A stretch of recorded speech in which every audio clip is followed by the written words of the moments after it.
Volvemos de publicidad y lo hacemos ya con nuestros contertulios sentados en el plató de Me Importas Tú para tratar unos cuantos temas que vamos a poner sobre la mesa. El primero de ellos es trágico, es lamentable, es desgraciado. Fue en el esperado estreno de la última película de la saga Batman, cuando un joven la emprendió a tiros en Denver, en la localidad de Aurora, en Estados Unidos. Murieron 12 personas y hubo bastantes heridos. Ana Belén Albero, bienvenida, muy buenas tardes. Buenas tardes, Carolina. Belén Galindo, buenas lo tardes, mismo. Carolina. ¿Qué tal? Gustavo Galarreta. Hola, buenas tardes. Y Mamen García, bienvenidos a Hola, los cuatro. buenas tardes. Y nada, vamos a intentar, claro que sí, pasar una buena tarde. Pues nada, planteo este tema.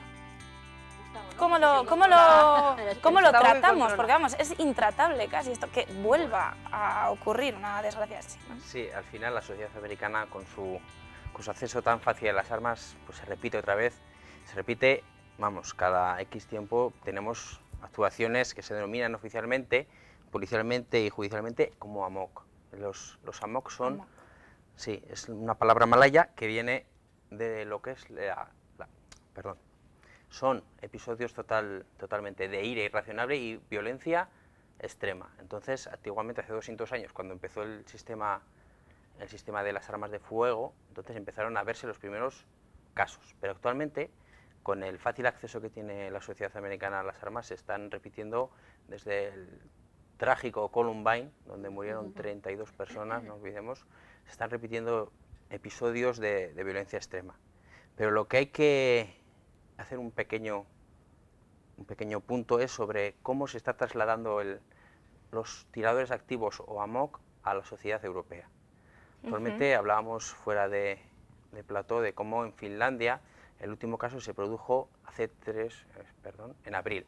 En abril se produjo 3 muertos causados por un joven armado con 2 rifles de repetición desde un tejado. Pues entonces lo que hizo fue crear una situación de pánico en un estado como es el finés, que parece que está tan cerca, está tan civilizado y con una democracia tan moderna.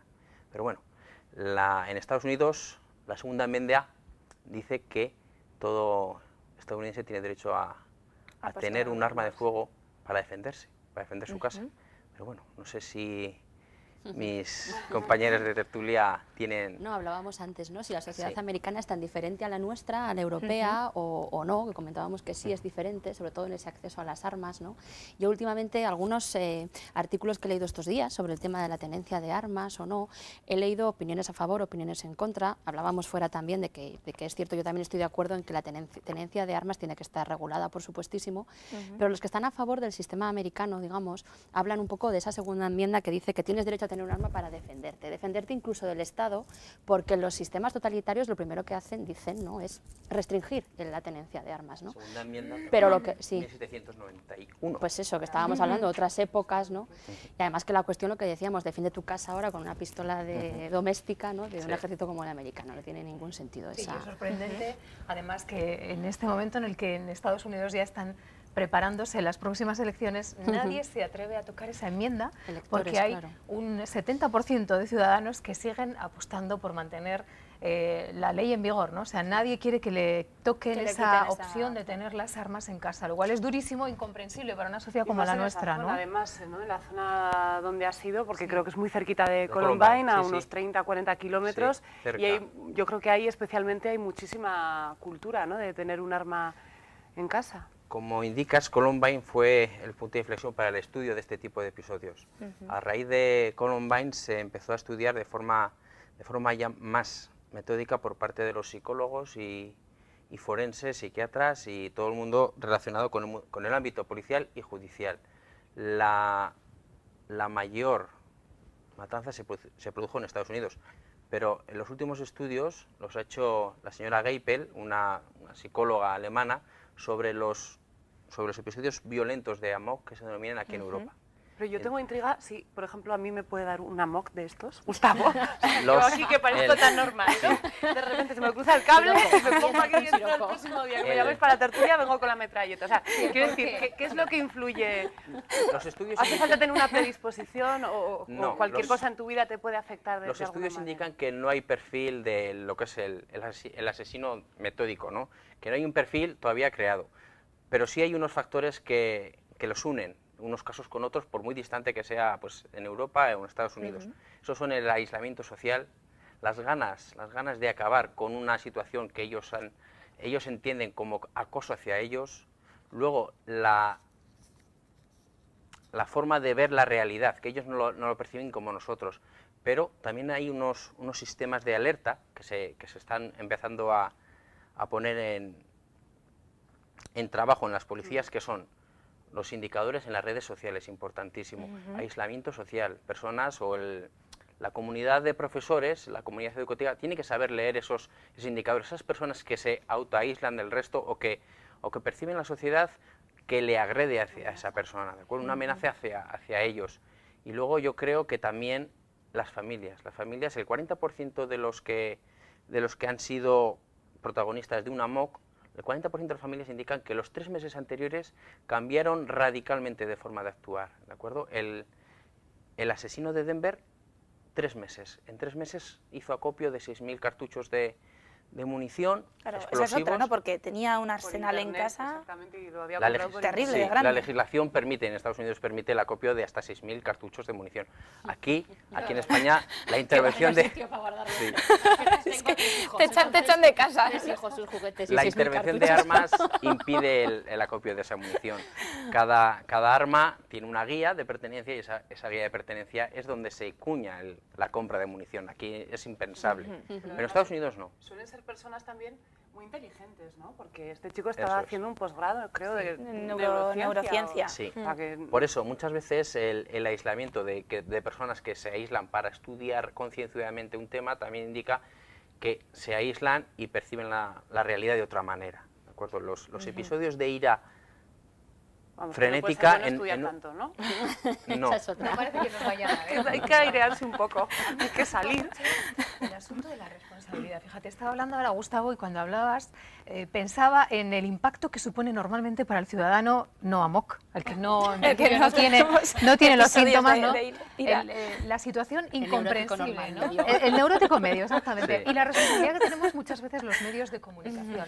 Porque cuando cuentas y cuando das salida a todas estas situaciones tan incomprensibles y tan extrañas, puede haber gente que tenga la tentación, ¿no?, de hacer algo parecido, ¿no?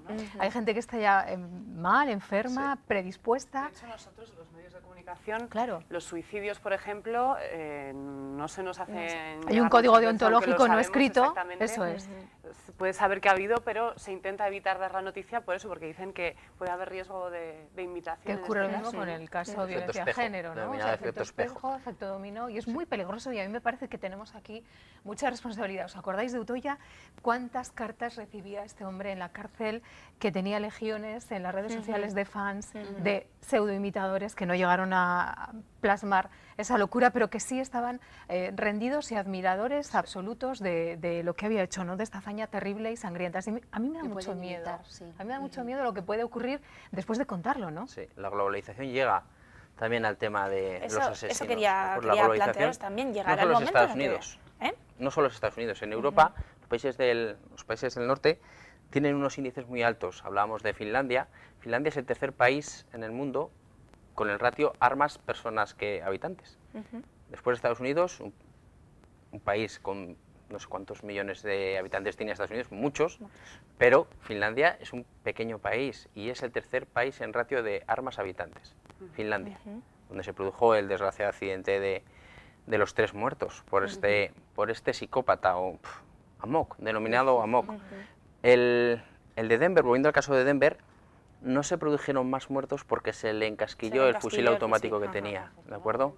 Afortunadamente se le encasquilló, causó 13 muertos, pero hay 50 heridos, de los cuales 10 son graves. Entonces, eso hace pensar lo que se produjo allí. Un niño de 3 meses, creo que... Las estadísticas indican una niña que... también de 6 meses, y es curioso también porque una chica, un mes antes, una de las que murió, Jessica, no me acuerdo del apellido, pero se escapó también de otro tiroteo justamente un mes antes. De cualquier manera, aquí en España no es tan fácil, ¿no?, conseguir un No, permiso de armas. el acceso a las armas está muy limitado y muy bien regido por la Guardia Civil, por la intervención de armas.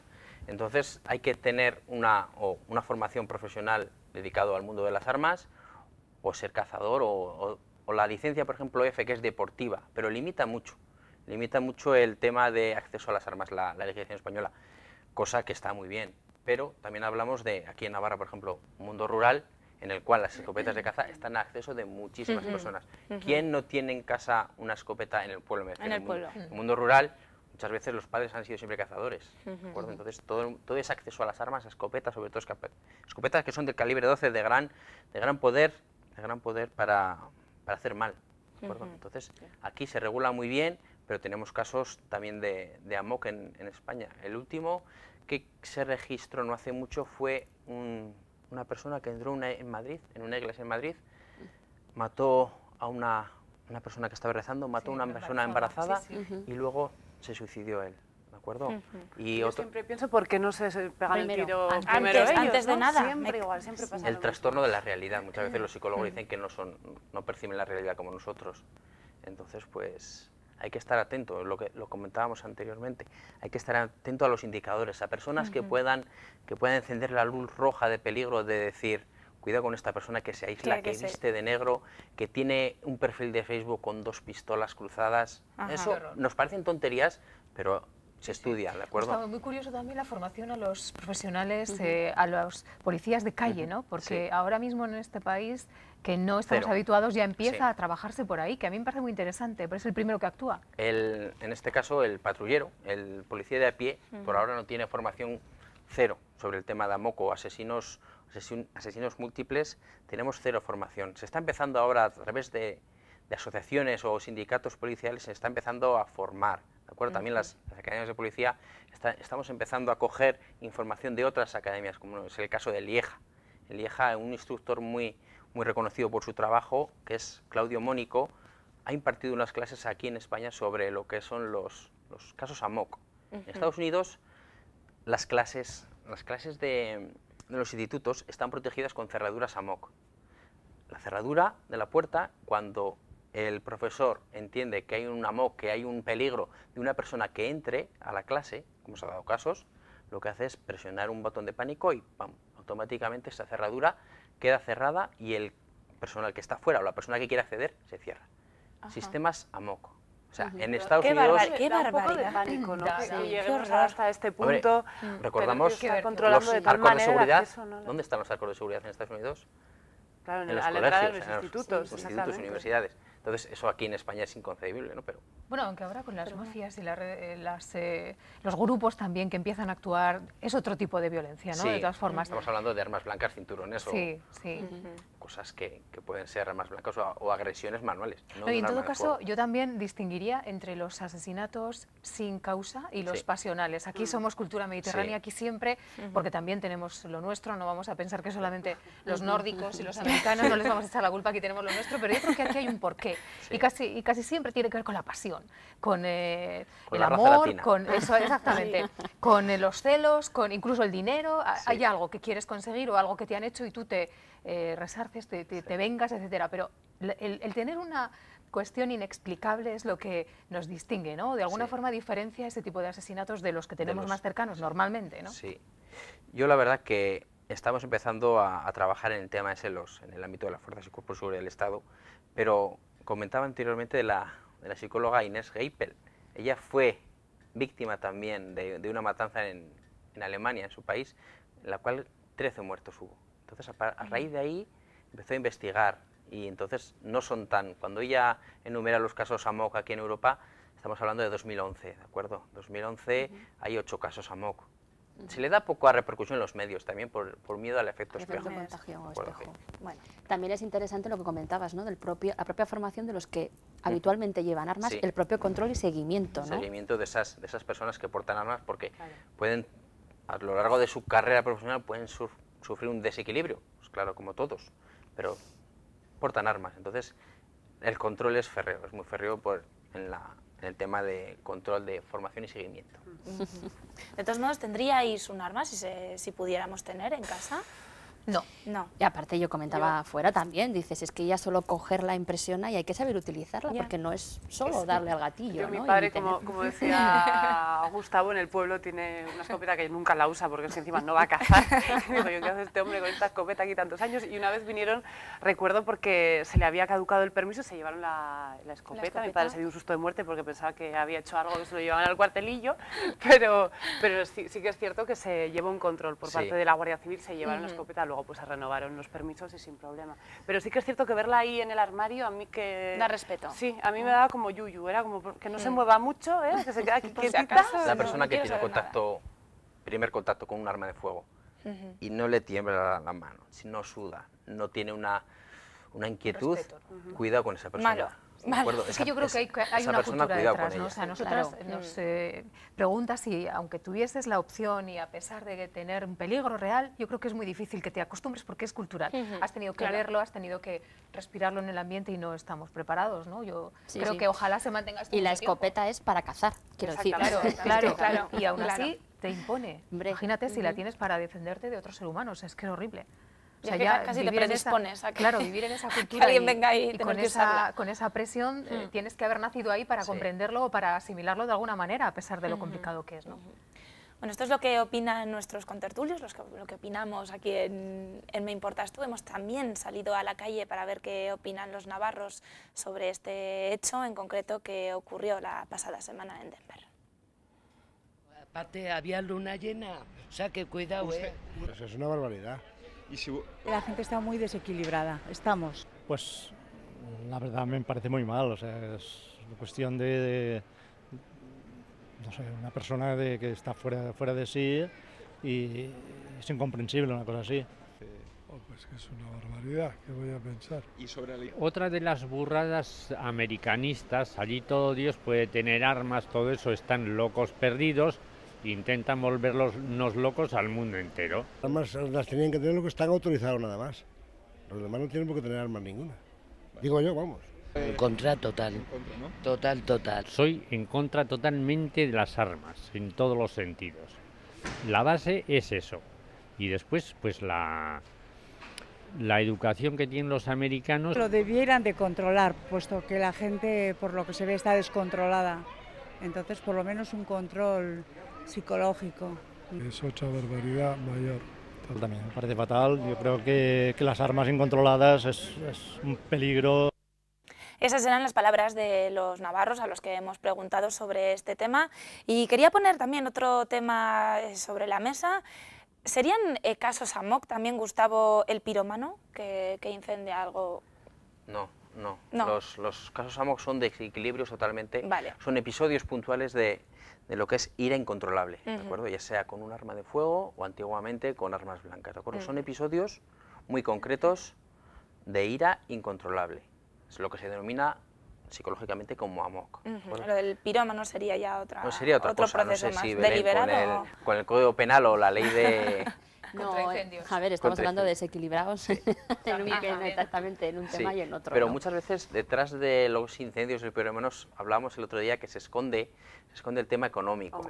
Antiguamente cuando en Galicia se quemaba para construir después. Lo que pasa que ahora mismo con la que nos está cayendo no sé yo si van a construir mucho. No, la semana pasada hablamos de que cambió la legislación, que ya no podía ser reurbanizable un territorio que había sido quemado. Y ha habido mucha imprudencia, yo creo que sigue siendo también una causa habitual. Hay mucha gente que no piensa en las consecuencias a pesar de las campañas. Ha habido campañas bastantes años que ahora han dejado de salir en los medios de comunicación, no se insiste tanto, yo creo que se cree que hay una mayor conciencia social y no, es un error. Mira, estamos viendo ahora imágenes del incendio que afecta a la comarca gerundense del Alt Empordà y que se ha cobrado la vida de 4 personas y que está arrasando unas 13.000 hectáreas a costa de una colilla mal mala paga, ¿no? Es que al final los intereses económicos los puedes atajar, pues como hablamos, ¿no? Cambiando la legislación, como dices, o tal. Pero el hecho de que una persona, un pirómano, ¿no? Tenga una enfermedad, esté desequilibrado y prenda fuego, o no se tenga el cuidado que se debe tener, ¿no? Con una colilla, con tal, eso es complicado de... De hecho, el consejero de Interior del gobierno catalán, que han sido los dos provocados, una imprudencia en un parking, bueno, en dos parkings, ha sido el causante del fuego.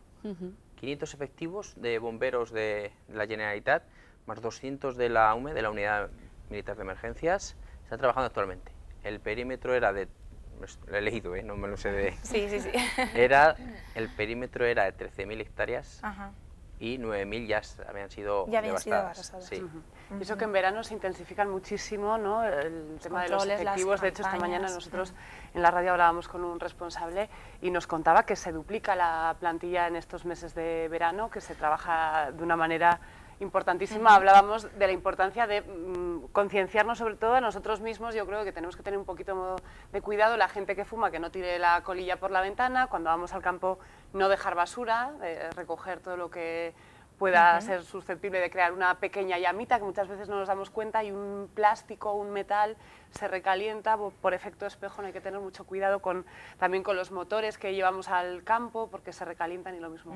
Hay que tener muchísimo cuidado, y luego hay mucha gente que está velando por nuestra seguridad, pero no pueden llegar a todas partes, es imposible, ¿no? Yo también me planteo, al ver, bueno, esta desagradable noticia, nunca viene bien, nunca, jamás en la vida, pero cómo se tiene que sentir la persona que piense, ¿no? En este caso eran dos colillas mal apagadas. ¿Cómo tiene que reaccionar alguien? Yo me imagino en un camping y pienso que he tirado una colilla y ¿qué pasa? Que puede ser la mía o no, pero... Claro. Que han muerto 4 personas, o sea, que parece una tontería muchas veces cuando lo hacemos, pero es que tenemos que planteárnoslo de otra manera, yo creo, ¿no? Que no somos conscientes de las repercusiones que puede tener y ahora mismo se está viendo. Igual Belén sabe mejor que yo. No hace mucho salió la sentencia del incendio de Castilla-La Mancha, donde murieron un retén completo de ocasión efectivos contra incendios, y salió la sentencia este año, hace poco, y era prisión, y lo que es la responsabilidad civil y monetaria sobre todas las hectáreas que fueron devastadas y las vidas humanas recaen sobre una sola persona, que fue la que provocó, con una barbacoa, provocó todo aquel incendio. Sí. ¿Piensa que luego esa persona es insolvente o algo así? No sé, desconozco, pero hay que, lo que hablábamos también el otro día, hay que dotar a los medios que se dedican a la extinción de incendios, hay que dotarlos también de una ley fuerte que castigue al pirómano y también al descuidado, tanto al pirómano como al descuidado. También hay que buscar una responsabilidad en todos los... La falta de diligencia, el no tener el cuidado suficiente, como ¿no? Tenerlo en cuenta. Hay que mirar, por ejemplo, Alemania. Yo estoy pensando que tienen la superficie boscosa más importante, una de las más importantes de Europa, y prácticamente no tienen incendios. Podemos pensar que allí llueve más, que es más complicado que prenda, pero bueno, también podría en verano, hace también mucha calor. Exacto. Latino. Si vas a Alemania, te das cuenta cómo tienen los bosques, te das cuenta de la cultura que tienen, la educación del respeto al medio ambiente. Los niños desde muy pequeñitos aprenden a cuidar todo lo que les rodea. Hay una cultura de lo verde mucho más arraigada que aquí hemos sido más descuidados. Sí es verdad que se han hecho esfuerzos, pero mucho más tarde. Yo creo que hay que insistir en la educación. Claro. Si somos capaces de concienciar a los niños desde muy pequeñitos, y todos vamos a estar más cerca del cuidado, y probablemente haya menos descuidos, haya menos pirómanos, aunque siempre se puede escapar algo, ¿no? Hay que trabajar la prevención. La prevención y la educación. La prevención en los incendios es vital. Todo el trabajo que se realiza en verano, con la duplicidad de personal y todo eso, si no has tenido un trabajo anterior que haya limpiado los bosques, que haya limpiado otra vez esos cortafuegos, si hay un trabajo anterior, poco. Los sindicatos nos contaban precisamente eso, que antes del verano, los efectivos se ponen en contacto con los diferentes ayuntamientos para hablar un poquito de qué zonas se ocupan de limpiar unos, qué zonas se ocupan otros, las casas que están fuera del núcleo urbano, que igual están cerca de un bosque, que claro, si hay un fuego en la casa, se puede extender al bosque y al revés, puede tener peligro en caso de que haya un incendio. Que esto hay que cuidarlo mucho y se quejaban un poquito de que los pueblos cada vez están más deshabitados, desafortunadamente, y los bosques antes, exactamente, y los bosques menos cuidados. Bueno, hacía que cuidaran mejor lo que les rodeaba. Es un llamamiento a la gente a volver al pueblo, que además ahora... Y a tener cuidado porque al fin y al cabo vivimos en donde vivimos, somos nuestros bosques, somos nuestras montañas, somos también la gente a la que tenemos que proteger a base de nuestras buenas acciones y a base de tener cuidado también y de pensar en el otro. Hablabas antes, Ana Belén, de la insolvencia, ¿no? A no ser que se castigue al delincuente, entre comillas, pero que luego se declare insolvente. Pues vamos a hablar brevemente, no nos quedan muchos minutos, pero de esa polémica que se ha creado en torno al padre, a la tía y a la abuela de Leticia Ortiz. Debería ser la familia más prudente, no hacer este tipo de cosas, ahorrarse la pena, la vergüenza que supone para su hija, para su sobrina y para su nieta este tipo de cosas. Obvio, ¿no? Si eres la esposa del príncipe de Asturias, futura reina de España, y toda tu familia alrededor está en el ojo del huracán y en la lupa de todos los medios de comunicación y por supuesto también de los investigadores judiciales, hombre, pues no hagas un trapicheo al uso, ¿no? O sea, es que es de sentido común. Primero por ética y luego por responsabilidad y para no pasar vergüenza. Ana Belén, ¿qué es un alzamiento de bienes? No, la verdad es que tiene razón Belén. Pues yo he creído leer lo que ha pasado aquí, es que al parecer la tía de la princesa Leticia debía tener una deuda y entonces para evitar pagarla, para evitar tener bienes con los que poder responder a esa deuda, alguna parte o la casa entera, ¿no?, que al parecer iban a heredar de su abuelo y padre respectivamente, la han puesto a nombre de la abuela, ¿no? Digo porque vi la noticia en titular, pero la verdad es que no había entrado mucho al fondo de la noticia. Lo que significa es que, bueno, la tía de Leticia hubiera tenido dinero, hubiera tenido bienes, ladrillos al menos, con los que poder hacer frente a esa deuda y antes de que entrara en su patrimonio se ha desprendido de ella en favor de su madre o no sé exactamente cómo lo habrán hecho. Eso es un delito, claro, porque si tú a mí me debes dinero y vas a poder cobrar algo, no puedes derivarlo, ¿no? Y al parecer ha sido esa persona, al acreedor, el que ha puesto la denuncia contra el padre, la tía y la abuela por haber hecho esto, ¿no? Habrá sido idea del abogado o algo así. No sé por qué habrán llegado a esta situación o es que como no sé exactamente qué ha pasado, la verdad, sinceramente no sé que quizás haya sido algo, o quizá, quiero decir, al final, es que claro, como no sabemos, quizás la parte que le correspondía a la abuela la hayan hecho esa casa que sea la parte que correspondía a la abuela. Es que yo necesitaría saber un poco más de qué ha pasado. Pero de cualquier forma es delito. Exactamente. Hacer eso sí, quiero decir, si tú debes dinero, tienes un bien. Lo hemos entendido. Y no dejas que llegue a tu patrimonio o lo pones de forma fraudulenta, lo regalas. Eso está mal que lo haga cualquiera, pero si encima formas parte de la familia real con la que está cayendo... Por no ser la familia tan cercana, no, o sea, pero no, es que realmente están mirando a toda la familia, a la abuela, al tío, al primo y tienen que tener muchísimo cuidado. Yo creo que el príncipe de Asturias tiene que estar pensando, a ver, tierra, trágame, a ver qué más me puede ocurrir. Exactamente. De hecho, la hermana Telma Ortiz se ha quejado cantidad del trato que le daban los medios de comunicación. Ahora su marido, que encima es de aquí de Navarra, del Burgo, bueno, pues hay que decir que tampoco es que esté siendo muy listo en este sentido, porque está entrando al trapo, ¿no? Se está metiendo sin que nadie le diga nada a criticar a diferentes medios de comunicación que sí que le pueden meter caña, pero desde aquí un llamamiento a la familia del Burgo que le digan que se calle, porque es que lo está empeorando. O sea, lo que tiene que hacer es enfadarse, hacer una rabieta, patalear en casa, despotricarse lo que quiera, pero que se calle, o sea, que no abre la boca, porque es que... Tienes las de perder. Claro, al final las consecuencias son terribles porque, claro, pues bueno, la carta de Jaime Ignacio del Burgo pues habrá llegado a los espectadores, a los receptores que haya llegado, pero desde luego que lo que ha generado, la consecuencia que ha generado ha podido llegar a muchísimas más personas y... Explicar un poquito, porque quizá hay alguien que no sabe que es que ha escrito una carta relacionando a Paulo Basile de Telecinco, diciendo que va a estar siempre vinculado con la telebasura, que lo puedes pensar, pero yo creo que estando casado con quien estás, estando bajo esa presión mediática a la que están sometidos, por mucho que no lo quieran, es imposible no estarlo siendo la hermana, pues es que yo creo que debería tener muchísimo cuidado y las consecuencias han sido muchísimo peores, que habrían salpicado también, pues a la princesa de Asturias, al príncipe, si no tenían ya poco.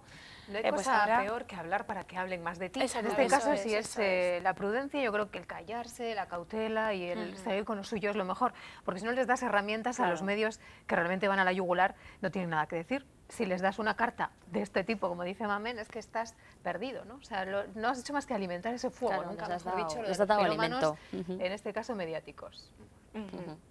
Bien, pues nada, ¿Y qué pensará de todo esto el rey? Porque también al pobre le acaban de destituir como...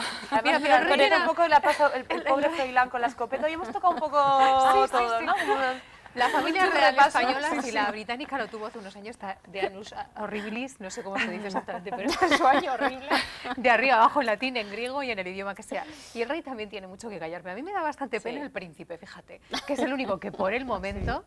Él y la reina tienen, exactamente, tienen mucho que aguantar. Porque no vamos a hablar de los rumores de su amistad con Eva Sanum, ¿no? Nos vamos a callar. Ya nos hemos olvidado de eso.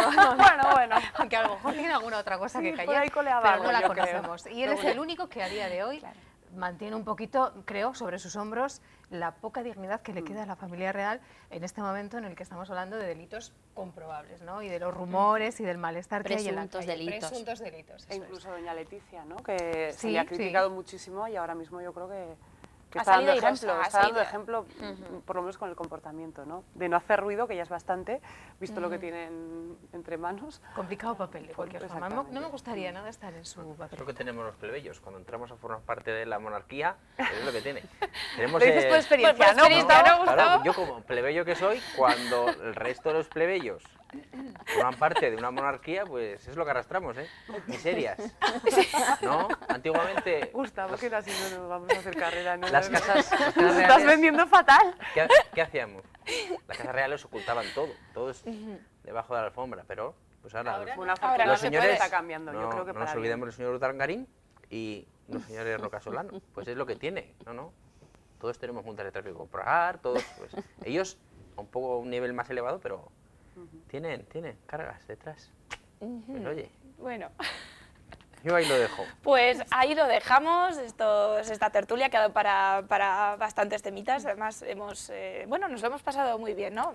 Yo por lo menos me he reído mucho. Ana Belén, Gustavo y Mamen, muchísimas gracias por estar de nuevo en el plató de Me Importas Tú. Gracias a ti, Carolina. Nos vemos de aquí a poco. Bueno, en el caso de Belén y Gustavo ya nos vamos a tener aquí todos los días, casi. Encantado de venir, la verdad. Venimos muy a gusto.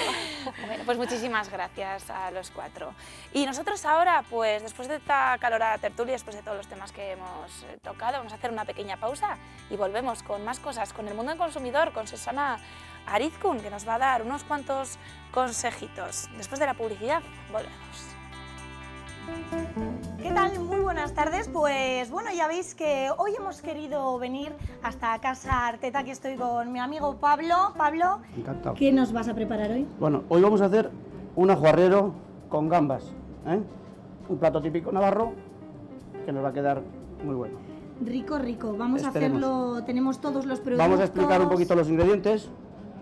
Pimiento verde, cebolla, pimiento seco, que lo tenemos a mojo ya por otro lado, pimiento de piquillo, unos ajos, gambas y unas gambitas frescas para decorar al final. Aquí tenemos la base, lo más importante, claro, que es el bacalao. Que luego explicaremos la importancia que tiene bacalao desmigado de antes. Y desalado, ¿eh? Lo principal es el desalarlo bien. Y después también aquí tenemos lo que es el pellejo del bacalao, que es muy importante para la gelatina, para que quede gelatinoso. Bueno, Pablo, no vamos a desvelar todo, que se queden con las ganas, así que no se muevan del sofá, porque hoy nos vamos a chupar los dedos con este ajuarrero.